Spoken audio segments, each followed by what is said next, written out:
Selamat malam Bu Kezia, kami dari kelompok 10 akan mempresentasikan tentang PT Indosat. Ya ini foto Zoom, nanti habis ini kita foto bareng. Uh, nah, PT Indosat ini tuh merupakan salah satu perusahaan penyedia jasa telekomunikasi terbuka. Nah, PT ini tuh telah berdiri sejak tahun 67 dan hingga kini telah memiliki sekitar 120 gerai yang tersebar di Indonesia. Nah, kantor pusat Indosat ini tuh terletak di Jalan Medan Merdeka Barat 21 di Jakarta, Indonesia. Saham yang dimiliki oleh PT Indosat yaitu terdiri dari dua jenis, yaitu seri A dan B. Dan kepemilikan saham seri B yang terbesar adalah Oredo Asia Pte Ltd sebesar 65% dan dilanjutkan oleh Publik 20,71% serta pemerintah Republik Indonesia sebesar 14,29%. Namun saham seri A hanya dimiliki oleh pemerintahan Republik Indonesia sebesar 0% karena PT Indosat ini telah dibeli oleh pihak asing yang kini menjadi pemegang saham mayoritas PT Indosat. Telah menyetorkan modal awal sebesar 20 miliar. Nah, Indosat ini tuh secara resmi merger dengan PT Hutchison 3 Indonesia membentuk Indosat Oredo Hutchison pada tanggal 4 Januari 2022. Layanan yang dimiliki oleh Indosat yang pertama yaitu peningkatan terbaru dari Freedom U adalah menawarkan paket kuota mulai dari harga 5.000 yang terdiri dari kuota utama dan kuota aplikasi. Tidak lupa paket kuota Freedom U juga bisa untuk mengakses aplikasi penunjang pekerja dan belajar online seperti Google Meet, Zoom, dan Google Classroom. Masa aktif untuk paket ini mulai dari 2 hari hingga 30 hari. Dan layanan yang kedua yaitu Indosat ini tuh menghadirkan produk baru untuk menyambut ajang Piala Dunia 2022. Bersama video, Indosat meluncurkan paket internet yang bisa dipakai untuk streaming Piala Dunia. Melalui kolaborasi tersebut, pelanggan AM3 dan TRI bisa mendapatkan kuota internet sekaligus akses untuk menyaksikan seluruh 64 pertandingan termasuk 8 pertandingan eksklusif di aplikasi video yang berlangsung sejak 20 November 2022 sampai 18 Desember 2022. Keputusan keuangan PT Indosat yang pertama pada tanggal 1 Januari 2021, Indosat berupaya untuk menyederhanakan laporan keuangan. Yang kedua, pada tanggal 18 Agustus 2021, Indosat membagikan dividen tunai senilai 2 triliun. Dan yang ketiga, 18 Desember 2021, Indosat kembali membagikan dividen senilai 4,99 triliun atau sebesar 920,14 per saham dari kinerja keuangan. Dan yang terakhir pada tanggal 28 Desember 2021 yaitu Indosat menggelar rapat umum pemegang saham luar biasa. Nah, ini beberapa struktur organisasi dari PT Indosat bisa bisa dilihat. Yang pertama yaitu direktur utama, yang kedua ada wakil direktur utama, dan yang ketiga ada direktur Jabotabek, ada direktur regional, ada direktur marketing, direktur information, direktur network, direktur finance, dan direktur corporate, dan yang terakhir group head-nya semua. Nah, ini beberapa contoh surat perikatan audit dari kelompok kami yang telah kami buat. Ini adalah surat penugasan audit dari KAP Growth. Next. Ini adalah lanjutan dari surat penugasan audit yang tadi. Jadi kami KAP Growth selaku auditor PT Indosat menugaskan 3 auditor senior dan 5 auditor junior yang dimana para auditor yang telah ditugaskan telah memiliki pengalaman yang cukup dan merupakan individu yang jujur dan berkompeten di mana bisa dilihat dari penauditan klien-klien sebelumnya. Jadi dengan dibuatnya surat penugasan audit ini bertujuan untuk mengkonfirmasi ulang kesepakatan dan kerjasama dengan PT Indosat selaku klien serta diharapkan klien mempersiapkan dokumen-dokumen yang nantinya akan diaudit. Jadi surat penugasan audit juga menginformasikan kondisi yang dapat membuat auditor menolak memberikan pendapat. Next. Jadi untuk bisnis analitik, ini adalah rasio aktivitas untuk tahun 2020 dan 2021. Jadi untuk yang perputaran aset di tahun 2020, PT Indosat memiliki perputaran aset sebesar 0,6 dan di tahun 2021 memiliki perputaran aset 0,68. Kalau untuk perputaran persediaan di tahun 2020 ada 0,7 dan di tahun 2021 ada 0,57. Untuk perputaran piutang di tahun 2020 ada 6,5 dan di tahun 2021 ada 9,9. Lalu rasio perputaran piutang itu menunjukkan berapa kali perusahaan dapat menagih piutangnya dalam satu periode. Jadi kalau misal semakin tinggi angka perputaran piutang akan semakin baik karena menandakan perusahaan akan semakin cepat dibayar oleh konsumen dan dapat mengurangi angka piutang tak tertagih. Lalu untuk rasio perputaran persediaan mengukur keefektifan perusahaan dalam mengelola perusahaan. Dan untuk yang rasio perputaran aset tetap, mengukur dan mengetahui seberapa efektif dan efisien sebuah perusahaan dalam menggunakan aset tetap untuk mendapatkan pendapatan. Next.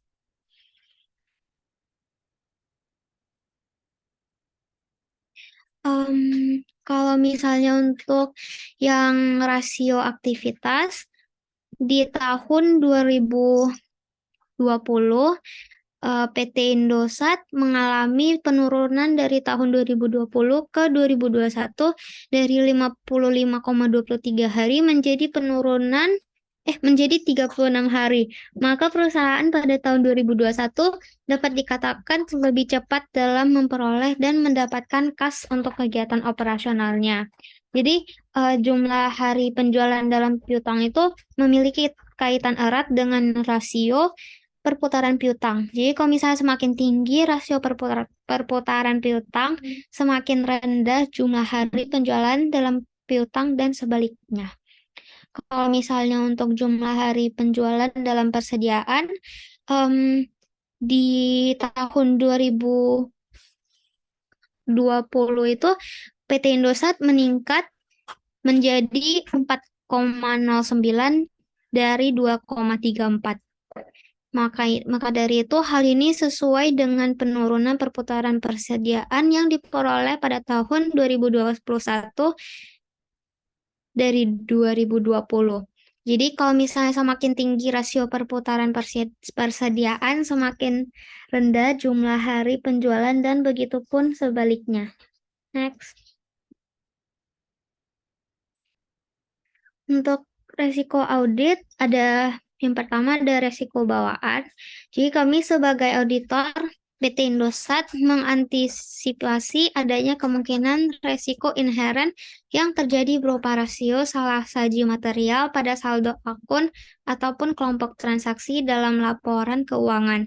Resiko tersebut dapat berupa kesalahan perhitungan, penyusutan, persediaan aset tetap, persediaan selisih kurs, aset tak berwujud, dan sebagainya. Jadi dalam hal ini kami mempertimbangkan resiko tersebut karena rentan terjadi akibatnya adanya kompleksitas penghitungan atau ketidakakuratan informasi. Selanjutnya akan dijelaskan oleh teman saya, Jennifer. Baik, selanjutnya ada resiko pengendalian. Jadi Indosat itu telah mengadopsi ICOFR berdasarkan kerangka COSO dan melakukan desain dan implementasi serta prosedur pengujian efektivitas operasi untuk memastikan bahwa kontrol ICOFR utama ini dirancang, diterapkan, dan dioperasikan dengan efektif pada tahun 2020 dan 2021. Komite juga mengawasi dan melaporkan kecukupan, efektivitas, dan keandalan sistem pengendalian internal dengan menerapkan standar internasional atas pengendalian internal dan dinilai efektif, maka seharusnya kemungkinan salah saji material seharusnya dapat dideteksi secara tepat dan tepat oleh pihak manajemen dan auditor, sehingga risiko pengendaliannya menjadi lebih minimal. Semua aset tetap perusahaan juga telah diasuransikan memiliki unit penilai risiko dan akuntansi untuk memastikan laporan keuangan sudah memenuhi standar akuntansi yang berlaku, dan adanya SOP dan detail tugas dari masing-masing fungsi organisasi, sehingga pengendalian internalnya itu juga sudah cukup baik. Next. Selanjutnya, risiko deteksi itu yang pertama, auditor tidak bisa memastikan semua angka yang disajikan di laporan keuangan 100% akurat, karena tidak memeriksa semua transaksi, melainkan hanya berdasarkan penyampelan, sehingga ada kemungkinan tidak terdeteksinya kesalahan penyajian laporan keuangan. Terus, kedua, proses bisnis yang cukup rumit juga bisa membuat auditor itu kesulitan untuk mendeteksi ketidakakuratan angka yang disajikan di laporan keuangan. Next. Selanjutnya, materialitas itu total aset Indosat. Jadi ini kita ambil dari total aset Indosat pada tahun 2021 sebesar 63.397.148, ya itu. Terus ini materialitas tingkat laporan keuangannya itu dihitung dari total aset Indosat pada tahun 2021 dikalikan sama 1%. Hasilnya itu 633.971.480.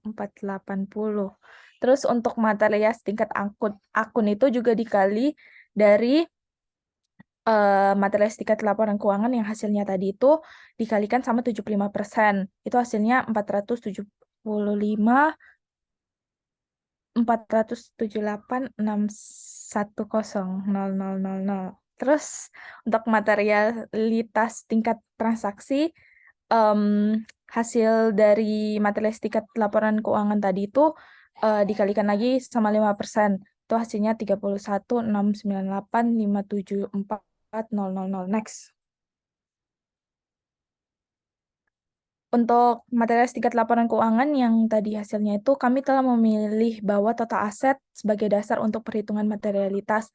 Hal ini dapat terjadi karena total aset merupakan faktor paling penting dalam peraturan manajemen dan penting juga bagi investor. Kami memilih 1% ini untuk materialitas untuk entitas ini.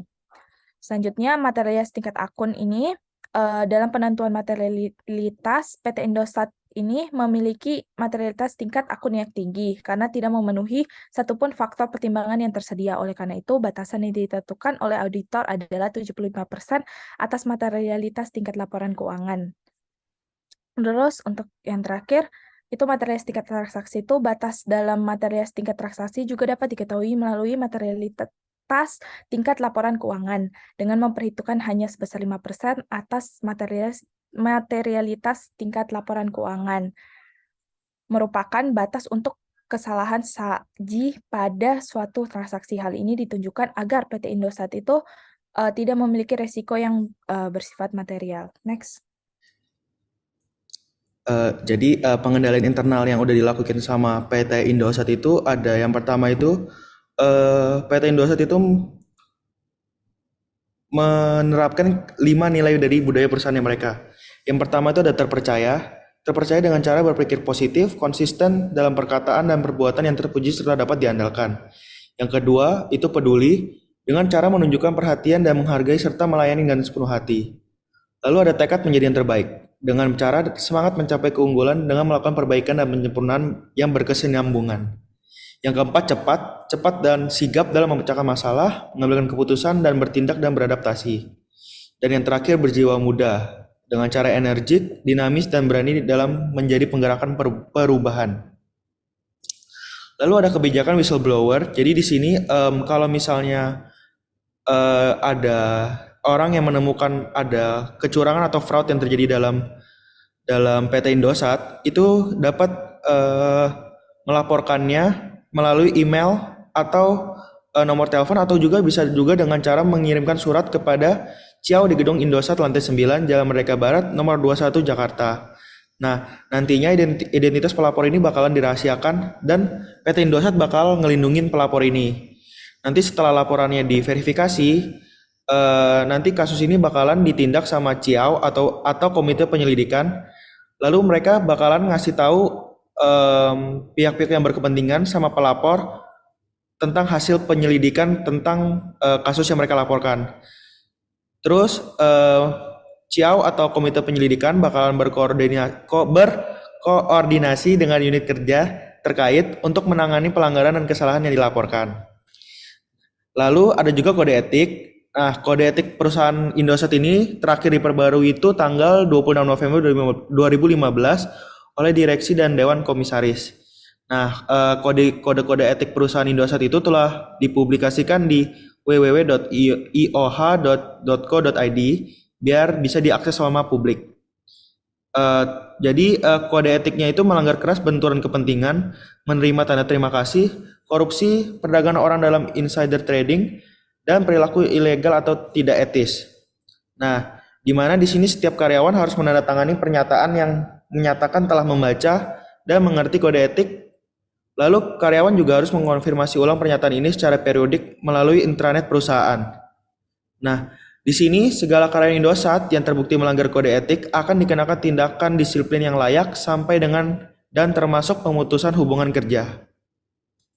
Oke, selanjutnya di sini ada kebijakan dan praktek SDM. Yang pertama itu membangun ketersediaan talenta yang kuat, yaitu penyediaan talenta sesuai dengan profil dan kompetensi dapat mendukung proses pertumbuhan berkelanjutan dan memperkuat posisi perusahaan menurut pandangan kandidat potensial karyawan dan menyelaraskan dengan kebutuhan organisasi. Yang kedua, kode etik, yaitu diharapkan seluruh karyawan PT Indosat Multimedia berperilaku sesuai dengan kode etik perusahaan dan profesinya. Yang ketiga, lingkungan kerja yang aman dan sehat. Lingkungan kerja yang menerapkan standar K3L dapat mendorong karyawan untuk bekerja dengan lebih produktif dan optimal, serta mengurangi risiko yang terjadi dalam kegiatan kerja. Yang keempat, menjaga keseimbangan pekerjaan dan kehidupan. Diharapkan perusahaan dapat memberikan fleksibilitas bagi karyawan dalam bekerja sekaligus dalam kehidupan sehari-hari mereka dengan memberikan berbagai fasilitas maupun kompensasi bagi karyawan. Yang kelima, meningkatkan keterlibatan karyawan. Karyawan diharapkan dapat terlibat dalam berbagai program sesuai dengan fasilitas yang disediakan oleh PT Indosat maupun menerima segala bentuk masukan dan aspirasi dari para karyawan dalam mendukung kinerja perusahaan. Dan yang terakhir yaitu menjaga hubungan industrial yang baik.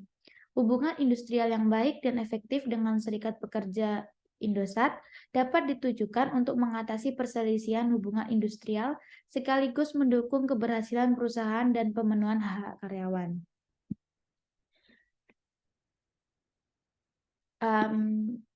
Lalu di sini ada likuiditas.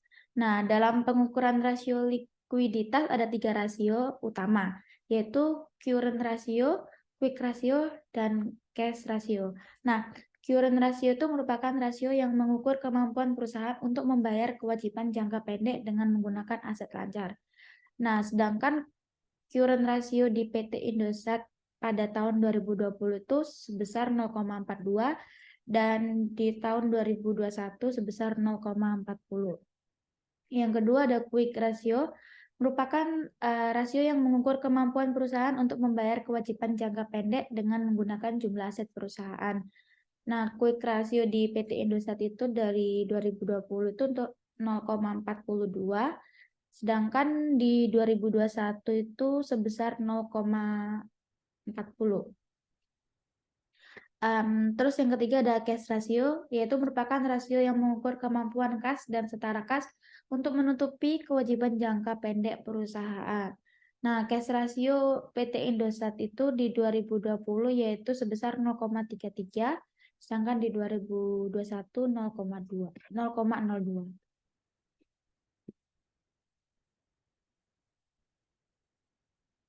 Selanjutnya, Jadi yang profitabilitas, dalam pengukuran rasio profitabilitas ada 2 rasio utama yaitu ROE dan ROA. Jadi ROE itu return on equity, kalau misalnya ROA, Return on Asset. Jadi ROE itu merupakan kemampuan perusahaan menghasilkan laba bersih dengan menggunakan ekuitas yang dimilikinya. Tapi kalau misalnya ROA, dia merupakan kemampuan perusahaan menghasilkan laba bersih menggunakan aset yang dimilikinya. Lalu kalau misalnya profit ratio, merupakan rasio keuntungan yang dihasilkan perusahaan dengan membagi laba kotor dengan total pendapatan. Jadi ini tuh bar chart yang udah kelompok kami buat menggunakan data-data dari Google. Kalau misalnya yang bar merah itu ROE, kalau misalnya yang pink ROA, kalau misalnya biru dia profit ratio. Jadi untuk di tahun 2020 ROE-nya itu ternyata minus 0,06. Tapi kalau misalnya ROA-nya dia lebih sedikit minusnya. Dia cuma minus 0,01. Tapi kalau misalnya profit ratio-nya dia 0,56. Kalau misalnya di 2021 ROE-nya itu 0,74 jadi nggak ada minus, ROA-nya juga 0,11 dan profit ratio-nya itu 0,64. Next. Untuk rasio solvabilitas, di sini kita menggunakan 3, yaitu debt to asset, debt to equity, dan debt to capital.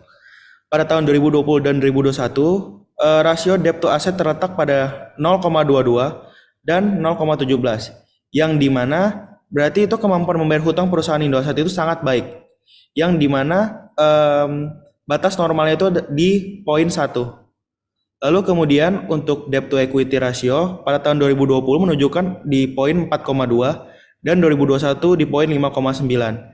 Hal ini menunjukkan bahwa jumlah ekuitas dan liabilitas sangat baik, di mana normalnya itu di angka 2. Lalu untuk debt to capital pada tahun 2020 itu ada di 81% dan di 2021 itu 85%. Ini menunjukkan bahwa perusahaan itu tergolong cukup rawan dalam segi solvabilitas karena 81% dan 85%-nya itu merupakan hutang.